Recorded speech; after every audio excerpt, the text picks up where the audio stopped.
Hi friends, ఎలా ఉన్నారు అందరూ? బాగున్నారా? సమ్మర్ వచ్చింది కదండి. ఏంటంటే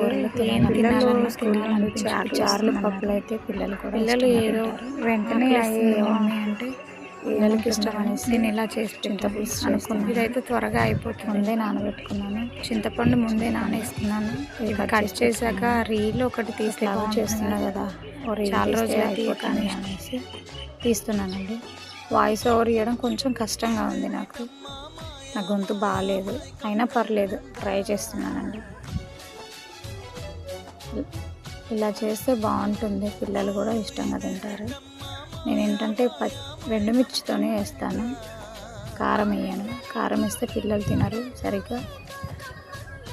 ఇవి కాగాక లాస్ట్లో ఇంగువ, సాంబార్ పొడి వేయండి, టేస్టీగా ఉంటుంది. ఇంగువ ముందే వేస్తే తాలింపులో బాగుంటుంది అంటున్నారు, కానీ నేను